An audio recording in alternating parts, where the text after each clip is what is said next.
তো যারা সফল হয়ে বিয়ে করার কথা ভাবতেছেন যে অল্প বয়সে বিয়ে করবেন না, তাদের জন্য এই ভিডিওটা অনেক গুরুত্বপূর্ণ। এবং যারা অল্প বয়সে বিয়ে করতেছেন তাদের জন্য এই ভিডিওটা অনেক গুরুত্বপূর্ণ। তো বিয়ে করলে ফার্স্ট অফ অল কী হয়? অল্প বয়সে বিয়ে করলে অনেকগুলো উপকারিতা হয়। 1. লজ্জাস্থানের হেফাজত হয়। 2. বিবাহ চক্ষু নিচু করে। 3. তাড়াতাড়ি ধনী হওয়া যায়। 4. ঈমান পরিপূর্ণ হয়। 5. অসুস্থতা দূর হয়। 6. ইবাদতে মজা পাওয়া যায়। 7. আল্লাহর নৈকট্য লাভ করা যায়। 8. মানসিক তৃপ্তি পাওয়া যায়। 9. মেজাজও ঠান্ডা থাকে। 10 নম্বরে নিজের যৌবনের চাহিদা ও ক্ষুধা নিবারণ হয়।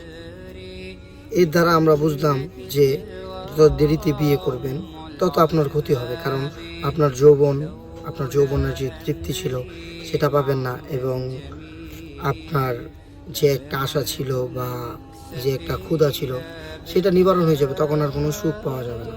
যদি অল্প বয়সে বিয়ে করেন এবং তার পাশাপাশি পরিশ্রমী হন, তাহলে আপনি ধনী হয়ে যাবেন, মানে সফল হইতে আপনার বেশি দিন লাগবে না। আর সেটা ইসলাম বলতেছে, কোনো মানুষ বা কোনো কবি বলে নেই।